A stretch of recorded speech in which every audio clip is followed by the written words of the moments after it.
Aha. Bu öz yerində. Düşərgələr bəllidir. Qaraşa düşərgəsi də Mingəçevirdə. Bax bu proseslərlə əlaqədar inşallah sizə qabaqda mən oxşarlıqlar verim. Bir də hazırladığımız proqram var. Noyabr ayımızda olacaq. Birisi telefon şəkildə orada yadda qalmayan suallar ki var. Xəritələr var. Onları proqrama daxilləyəcəm. Vərdiş formasında gündəlik istifadə edəsiniz. Gündəlik bir 15 dəqiqə, 20 dəqiqə istifadə edəndə bütün xəritələrdə artıq yadınızda qalacaq sizin. Bu öz yerində. Orta paleolit də getdi. Bizə üst paleolit lazımdır. Üst paleolit. Bir üst paleolit haqqında danışaq, bir qısa. Zaten üst paleolitdə çox böyük şeylər yoxdur. Sadəcə bir neçə prosesə nəzər sarmalıyıq. Gülay, üst paleolitin dövrləşməsinin bir dənə de görək yadında qalır. 35-12-ci minilliklər. 35-12. Gülay, üst paleolit bir mədəniyyət olaraq necə adlandırıla bilər?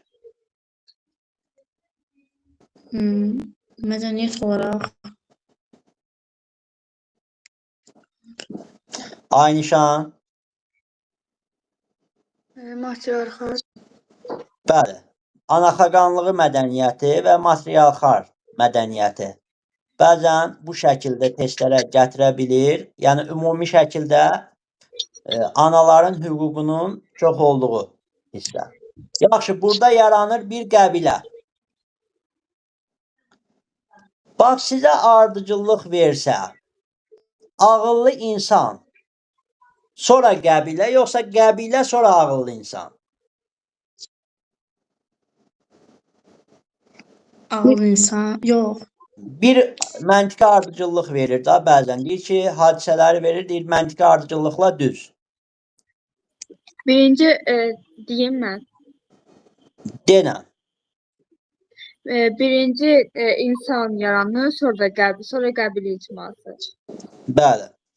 Zaten baxın, burada anaxaqanlığı adlanmasının səbəbi ağıllı insana görədir. Ağıllı insan müşahidə edir. Anaların əziyyəti daha çoxdur, hüquqlar verilir qadınlara. Anaxaqanlığı ona görə yaranır. Anaxaqanlığı qan qohumluğunu qurur, qan qohumluğu qəbiləni yaradır. Bax, bu ardıcıllıqdır. Başa düşə bilirsən, Aynişan? Aha. Bəli. Bəli. Ona görə verəndə ağıllı insan, ağıllı insandan sonra anaxaqanlığı, qan qohumluğu əsasında yaranan kollektiv isə nədir? Qəbilə. Qəbilə özü isə mütəşəkkil kollektivdir. Mütəşəkkil kollektiv daimiliyi özündə birləşdirən qan qohumluğu ilə möhkəmlənən kollektiv deməkdir. Bax, bu da yaddan çıxmasın. Üst paleolit. Üst paleolitdə səsli nitq. Məsələn, səsli nitqi müəllim hansına verməliyik desək, təbii ki, ağıllı insan səsli nitq. Yəni, üst paleolitdə yaranır. Bəs kinestik nitqi hansına verərik?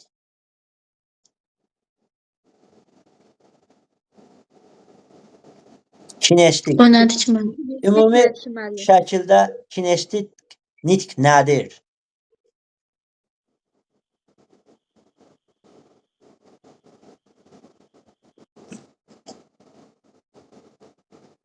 Nə deməkdir bu sizcə? Kiminsə bir anlayışı var bundan?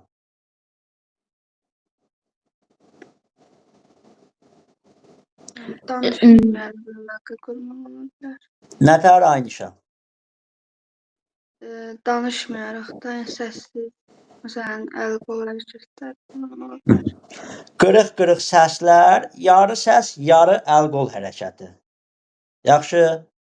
Uşaqlar, bu da ağıllı insandır. Sadəcə bu ağıllı insanın, yəni üst paleolitin ilk mərhələləridir. Yaxşı, başlanğıc mərhələsi. Ağıllı insanda həm kinestik nitq, həm də sonradan tamamilə səsli nitq formalaşır.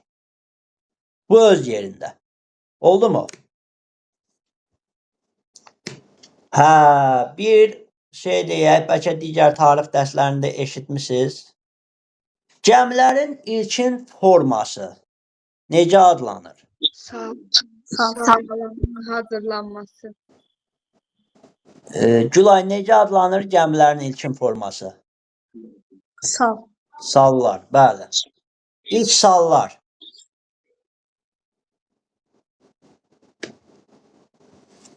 Amma məsələ bundadır ki, ilk sallardan dənizlərdə istifadə edilməyibdir. Yalnız çaylarda balıq tutmaq üçün, çayın bu ucundan o ucuna keçmək üçün. Bu da nəyə görədir? Yəni bunu nəyə görə deyirəm? Sizə desə ki, ilk su nəqliyyatından istifadə. Yaxşı. İlk su nəqliyyatından istifadə üst paleolitdir. Sallardan.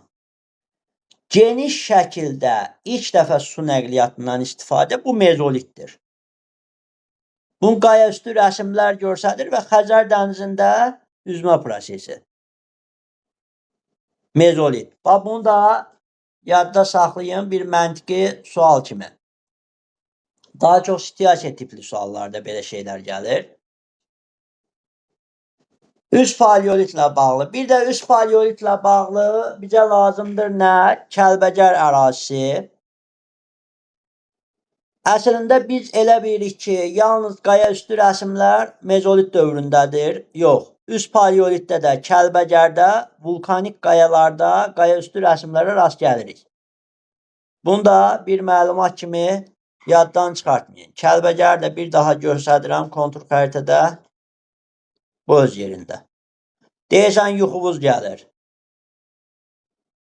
Bir saat irəliyə keçək dərslərə. Hə. Üst paleolit. Bu getdi. Keçdik ikinci mərhələyə. Daş dövrünün mezolit. Orta daş dövrü kimi xarakterizə olunur. Mezoliti bizə desin, hələ desin Ləman. Ləman neçənci minillikləri əhatə edib mezolit? Eradan əvvəl 12-ci minillikdən 8-ci minilliyə qədər. 12-ci minillikdən 8-ci minilliyə qədər, bəli, mezolit. Yəqin ki, Rum rəqəmləri ilə bağlı heç kəsin bir problemi yoxdur. Aha. Bəli. Hə, maraqlı proseslərdən biri. Mezoliti mədəniyyət olaraq necə adlandıra bilərik? Gülay.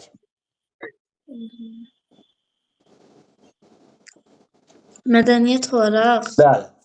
Bax, belə bir sual Əslində gəlir.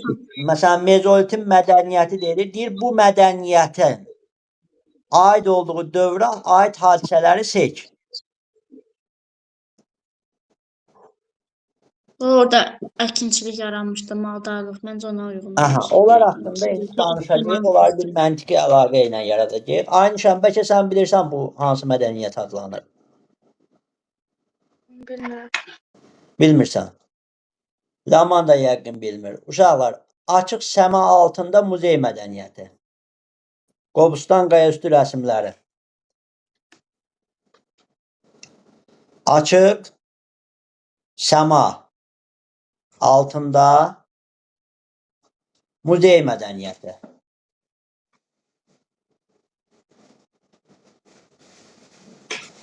Yox, sizin dərsləriniz gərək bir saat çəkimi gəlir. Siz deyirsən tez yatan abituriyentlərdənsiz. Yox, səhər coğrafiyamız var idi, ona görə biraz tez dönmüş. Hə, onu bilirəm. Demək, mezolit dövrünün məntiqi ardıcıllığını lap başdan kimsə deyə bilər mənə? Deyəməsə özüm deyəcəm. Mezolit məntiqi ardıcıllığını Deyə bilərəm. mən deyə bilərəm. Belə deyək də, Aynişan əslində 11-ci sinifdə çox qəşəng cavablar verirdi. Amma orada təbii ki, birinci izah verirdim, sonra cavablar verirdi. Hə. Aynişan, bugün çörək verməyiblər Səbala.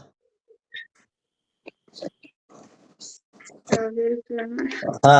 Niyə bəz yavaş danışırsan? Sənin səsin də yavaş gəlir. Biraz cümra, motivasiyalı. Yavaş danışıyorum.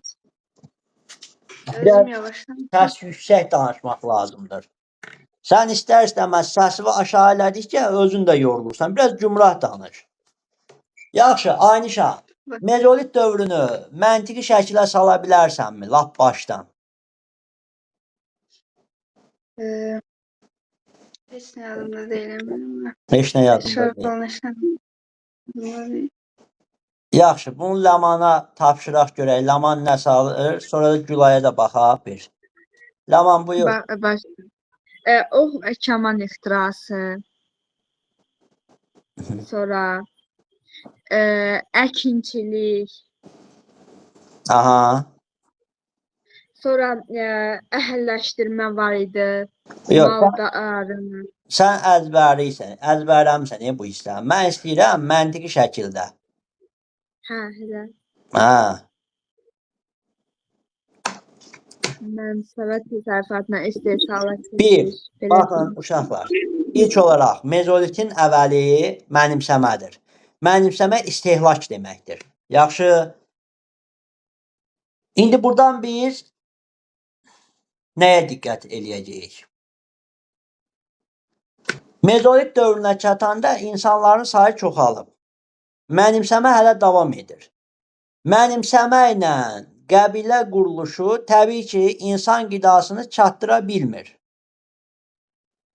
İnsan nə vaxtı nəyisə kəşf eləyir? İnsan ən çox çətin vəziyyətdə qalanda və bir də çox çalışanda nəyisə kəşf eləyir. Ona görə ilk olaraq ox və kaman kəşf olunur, ixtira olunur. Ox və kamanın kəşfi nəyə səbəb olacaq? Sizcə? Heyvanların və əkinçiliyə. Yox, birbaşa əkinçilik, maldarlıq deyə bilmirik. Ox və kamanın kəşfi məntiqi şəkildə. heyvana flor əhəlləşdirilir. Promo keçid eləmirik. Baxın, ox və kamanın kəşfi uzaqdan heyvanların ovlanmasına və daha çox ət ehtiyatının əldə edilməsinə. Yaxşı? Bəli. Və buna biz bilirsiniz nə deyirik? Təhlükəsiz şəkildə ovçuluq. Bəli, təhlükəsiz şəkildə ovçuluğun meydana gəlişi. İndi bu dövrdə insan tələfatının azalması. İlk dəfə insan tələfatının azaldığı dövr budur. Ovçuluq təhlükəli idi. Daşla, nicə ilə, zadla ov edirdilər. Məcbur idi yaxına getsin, heyvan ölmədi, yaralandı, insanları vurub öldürəcəkdi. Ona görə də ilk dəfə insan tələfatı azalmağa başladı. Bax bu dövrdə. Sonra ət ehtiyatının artması həddindən artıq qalmaya, iylənməyə səbəb olurdu. Bunu indi gələcəyik. Normalda indi burada biz nə deməliyik? Ət ehtiyatı artır, artıq ət artandan sonra kimdir ki, toxumzad yeyən? Toxumlar nəmlənərək cücərməyə başlayır. Bu əkinçiliyi yaradır. Məntiq olaraq. Yaxşı. Əkinçilik yarandı. Ət ehtiyatının artması və daha artıq, daha çox olması o dövrdə xaladenlik yoxdur ki, dondurmaya qoyasan ki, qalsın. Ona görə də məcbur şəkildə nə edirlər? Görürlər ki, məsələn, böyük heyvanları öldürəndə onun balalarını öldürməyə ehtiyac yoxdur. Onlar çox təhlükəli deyil ki, onları vurub öldürsünlər. Onları əhəlləşdirməyə başlayırlar. Amma əhəlləşdirməmişdən qabaq bax bu dövrdə qəfəs. Qəfəs üsulu və əhliləşmə. Əhilləşmə prosesi. Əhilləşmə bilirsiniz əslində nədir? Əhilləşmə ələ öyrəşmədir. İlk əhilləşən heyvan da hansı olubdur? İt. İt. İndi burada dayanırıq. Niyə ilk əhilləşən heyvan it olsun?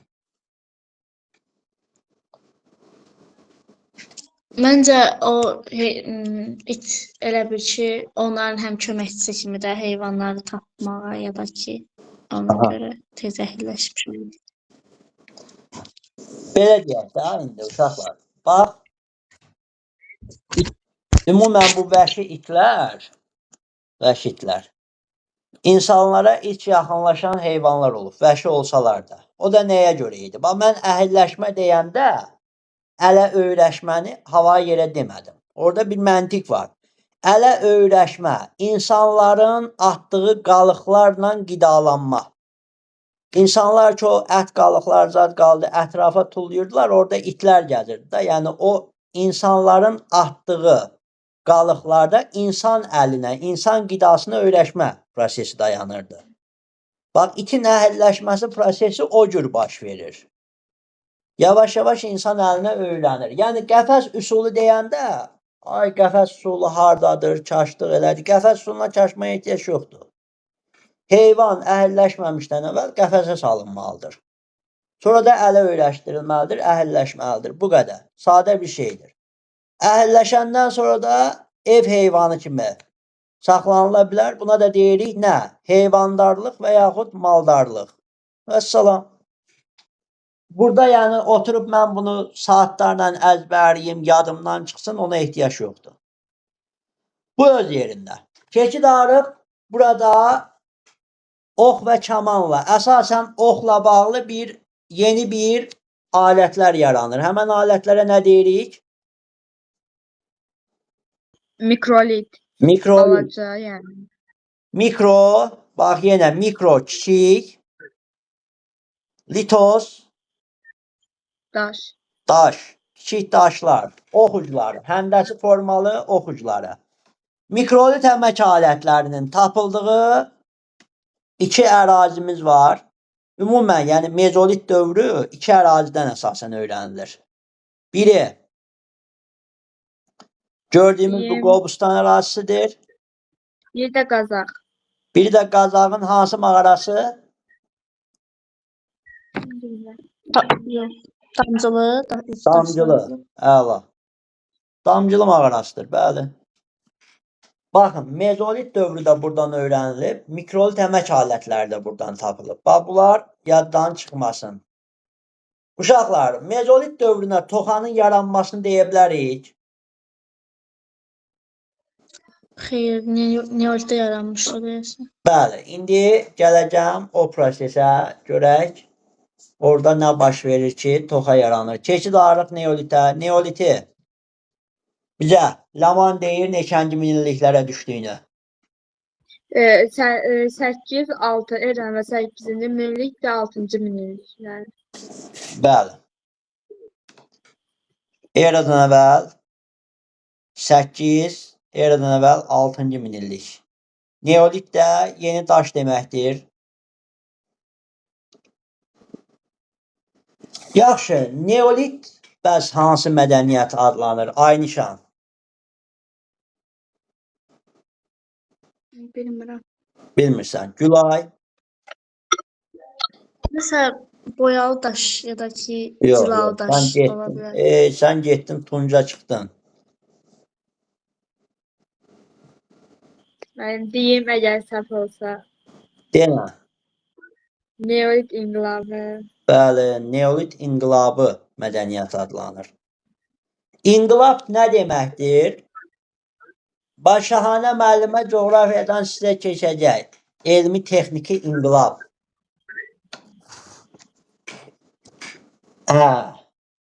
Şahanə müəllimə o hissələri qəşəng yada salacaq sizə.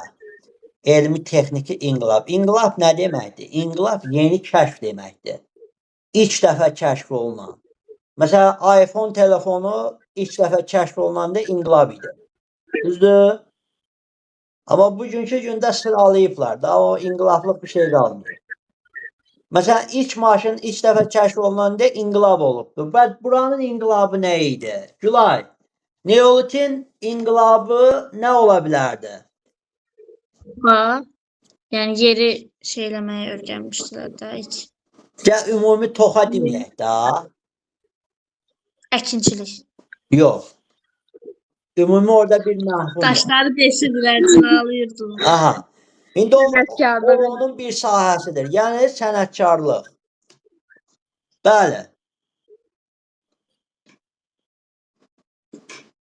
Əslində sənətkarlıq bir peşədir. Sənətkarlıq. İlk dəfə sənətkarlıq peşəsi ixtira olundu. Yəni bu peşəni də növlərə ayırdıq. 1. Daş işləmə. 2. Daş işləmədən başqa aynişan. Ben bilmirəm. Aynişan. Eşidirsən məni? Evet. Utanmalı bir şey yoxdur. Ya mən utanmıram, bilmirəm də nə Aha. deyim. Ağlında nəsə varsa, səhv olsa da demək lazımdır.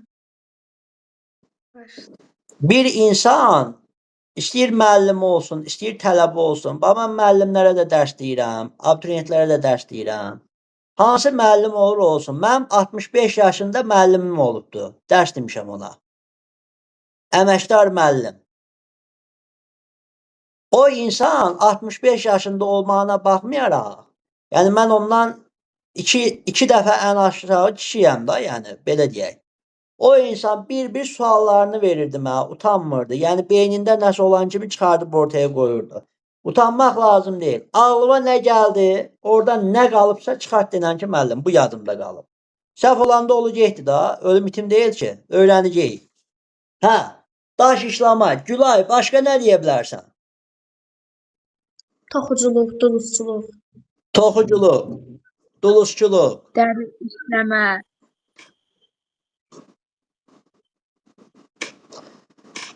Burada bir maraqlı məntiqi keçid eləyəcəyik indi. Görək, o keçidi kim eləyəcək? Dər işləmə, 4-də dulusçuluq. Burada toxanın yaranmasını hansı növlə əlaqələndirə bilərsiniz? Açar hansı? Bax, burada Duluz, sənət duluzla. növlərini yazmışam da, düzdür? Bu sənət növlərində, bu sahələrdən hansında toxa yarana bilər? Daş yox. Nə bir, nə dörd. Dulusçuluq qab Daş işləmədə. hazırlamaq deyəsən. Toxanı Daş hansı? işləmədə. Məsələn, daş işləmə, toxuculuq, dər işləmə yoxsa dulusçu? Hansı toxanı yarada bilərdi? Daş işləmə. Daş işləmə. Bəli, baba, toxa yarandı.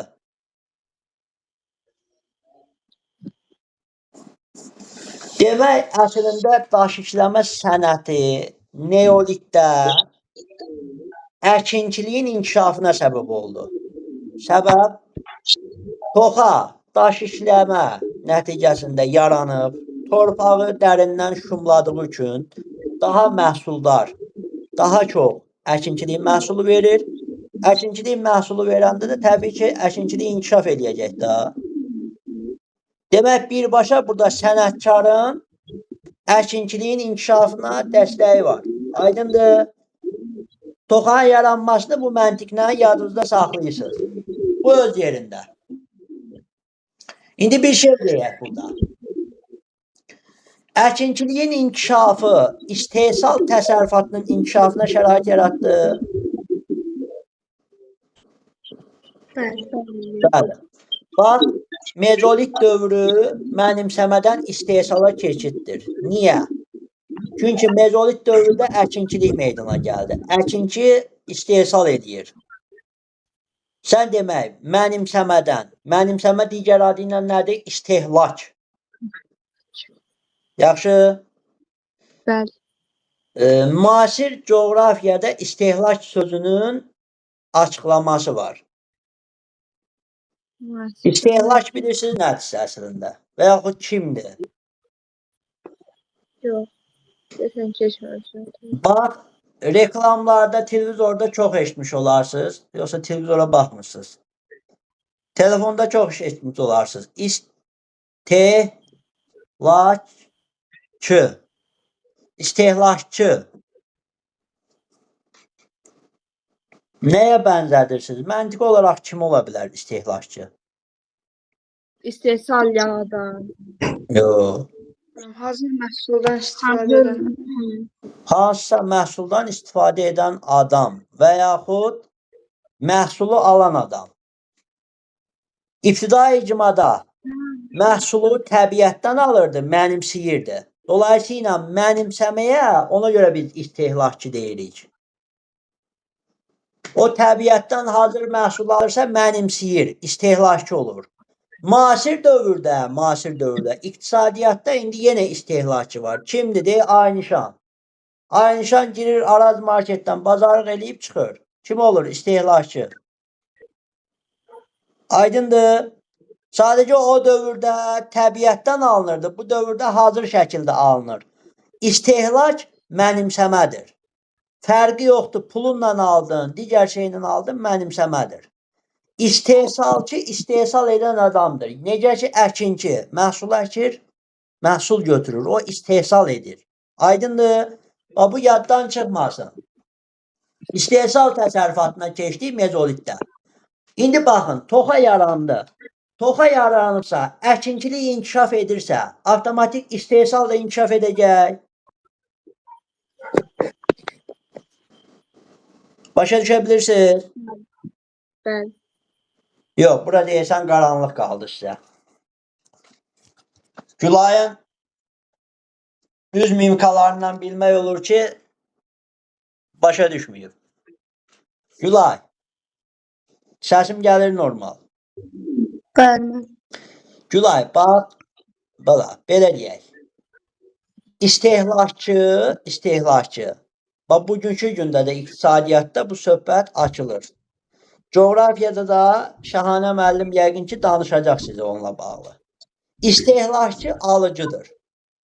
Bax, sənsən, gedirsən marketdən pulu verib nəsə alırsan, sən istehlakçısan. Yəni, mənimsəyənsən da, mənimsəmək bir var pulu verib mənimsəyirsən və yaxud təbiətdən mənimsəyirsən, yığırsan, mənimsəyirsən. Hazır məhsulu. Düzdür? Bəli. Dolayısıyla alıcı sözü istehlakçı sözü ilə bərabərdir. Bax, alıcı bərabərdir istehlakçı. Bəs bunlar ikisi də kimdir? Mənimsəyən. Yəni, hazır bir şeyi mənimsəyir, götürür. Aydındır. Bəli. Mezolit dövrünün əvvəllərinə qədər bu proses təbiətdən gedib. Yəni, hər şey təbiətdən asılı idi. Təbiətin hazır məhsulunu alırdı, istehlak edirdi və yaxud mənimsəyirdi. Eyni fikirlərdir. Fərqli bir şey yoxdur. Elə bir ki, İngilis dilində Apple-dır, bizdə almadır da, yəni bərabərdir. Aydındır, öz yerində. İndi keçid alırıq istehsala. İstehsalçı kimdir? Bizə satan adam. İstehsal edilməyə başlayır mezolitdə. Bax, artıq əkinçilik, kimsə əkir, bikir, orada istehsala taparır. Və yaxud maldarlıq, kimsə saxlayır, onun balası olur, çoxaldır, ət ehtiyatını artırır, istehsal etmiş olur. Aydındır? Bəli. Mezolitdən də bax, bu günümüzə kimi istehsal təsərrüfatı davam edibdir. İndi gəl belə deyək, əkinçilik istehsal deməkdirsə, toxanın yaranması da əkinçiliyi inkişaf etdirirsə, onda toxanın yaranması əkinçiliyi inkişaf etdirirsə, həm də istehsal təsərrüfatını inkişaf etdirmiş olur. Bəli. Və salam. Aydındır. Və salam, bu qədər çətin bir şey yoxdur, sadə bir şeydir. İndi gəlin, Neolit dövründə maldarlıq da inkişaf edir. Bax, sizin fikrinizcə, maldarlıq deyəndə tək onu başa düşməyin ki, maldarlıq deyən kimi ancaq müəllim şey götürmək lazımdır. İnək. Yox, qoyunçuluq da onun içindədir. Ümumi maldarlıq, heyvandarlıq deyəndə qoyunçuluğu, donuzçuluğu, balıqçılığı, yəni bunlar hamısı onun içində götürülür.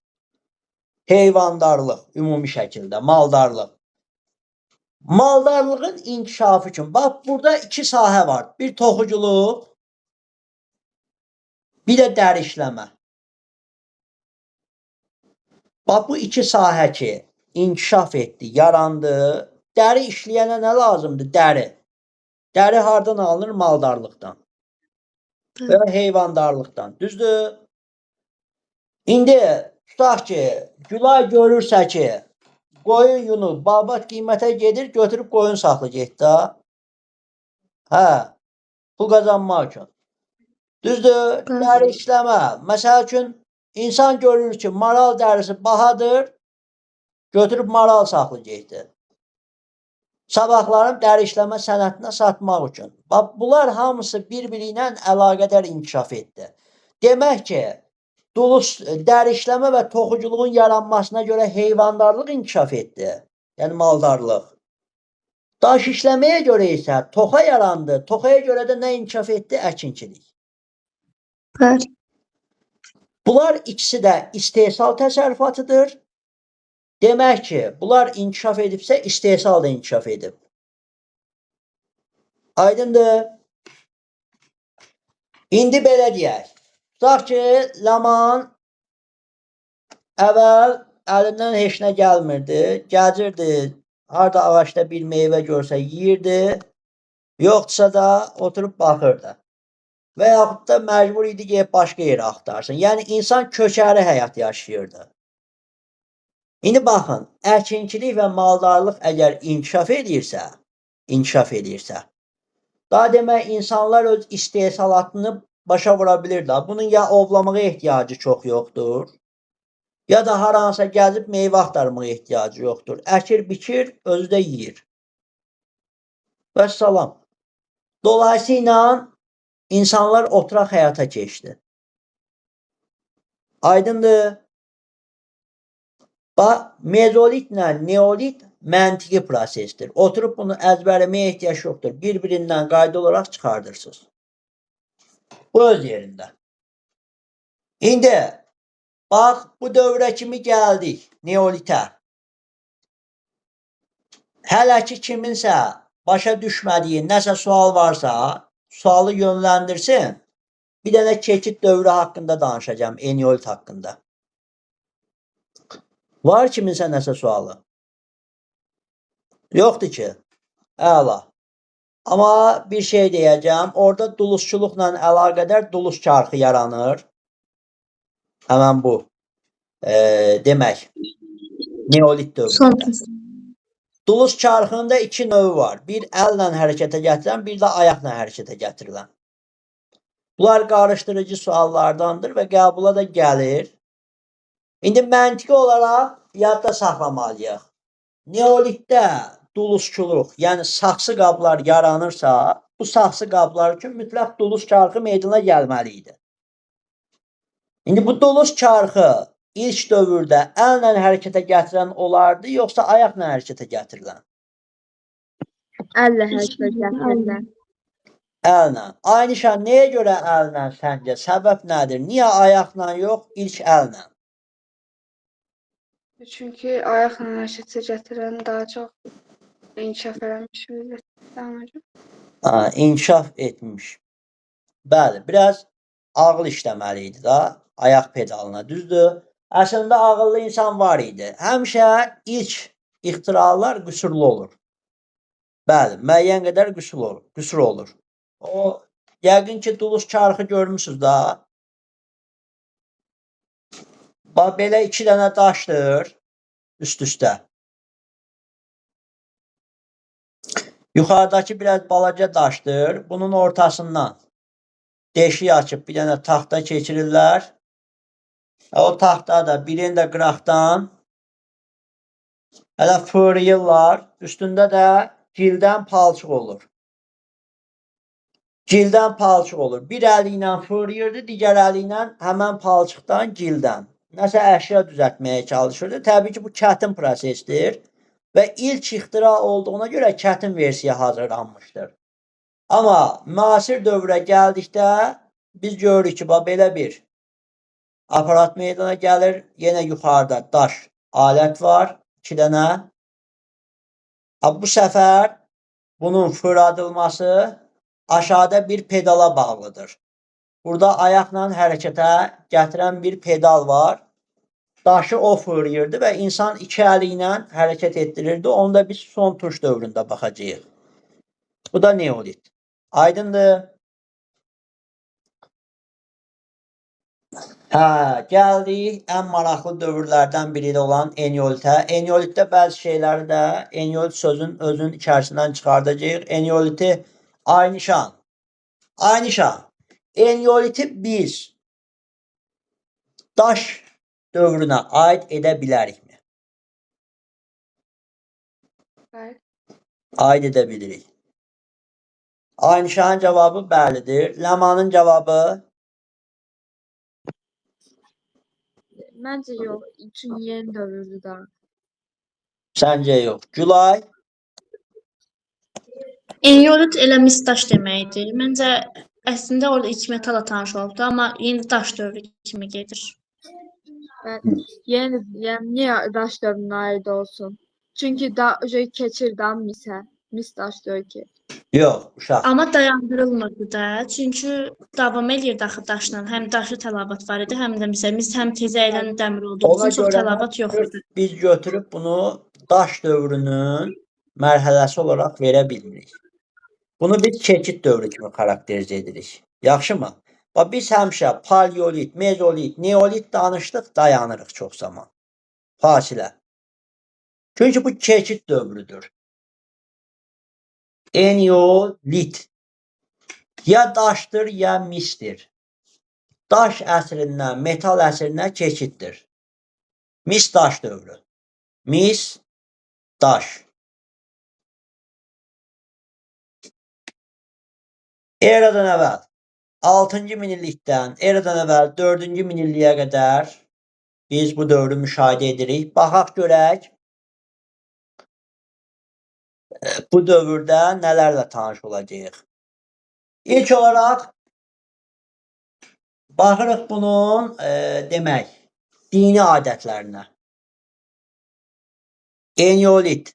Eneolitin dini adətləri haqqında Gülay nəsə məlumat verə bilər bizə. Bəli, mən orada ölülərin üzərinə qırmızı oxra səpilirdi. Aha. Yəni bu da bir din inancı idi.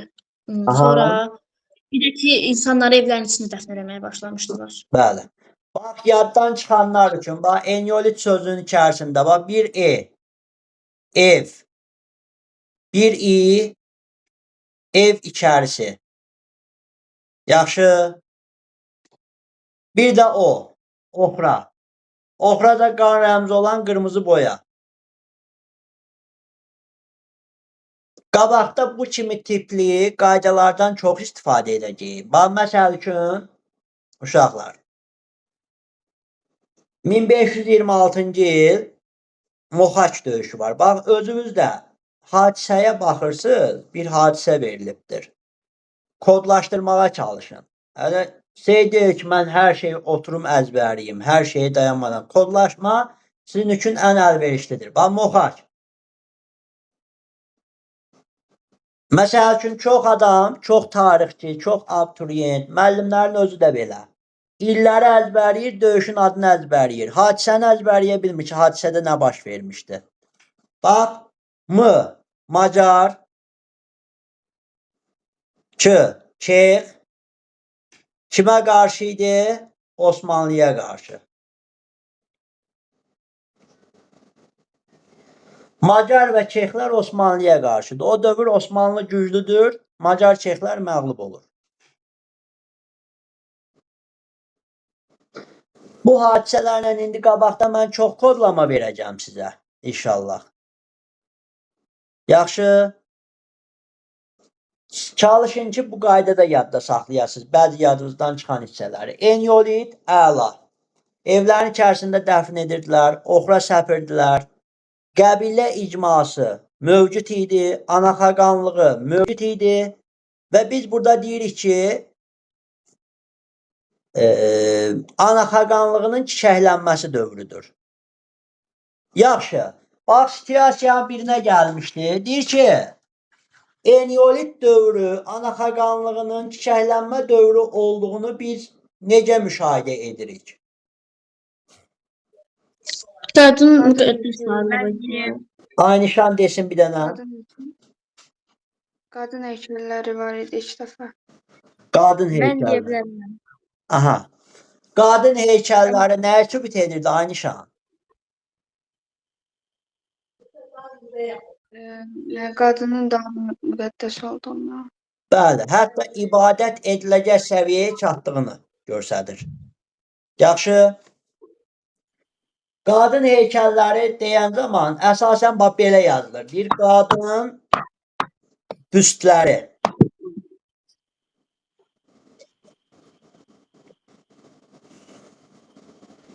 Büst bilirsiniz nədirsə?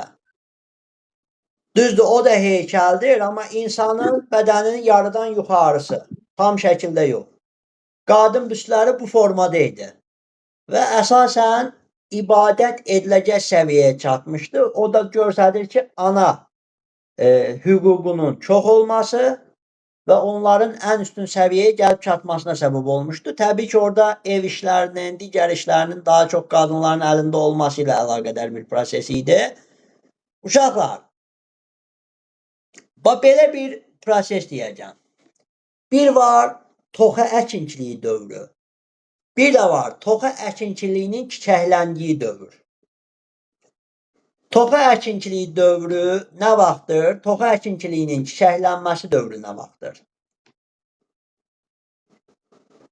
Toxa əkinçiliyi dövrü neolitdir, çiçəklənməsi enolit. Bəli, çiçəklənməsi eneolit olacaq. Desəz ki, müəllim, niyə çiçəklənməsi eneolit olacaq? Çünki bir sistem tamamilə yoxa çıxmamışdan qabaq ən yüksək mərhələni yaşayır. Ana qohumluğu da, bundan sonra ana xətti yox olacaq, ana xaqanlığı yerini ata xaqanlığı alacaq. Ona görə ana xaqanlığı burada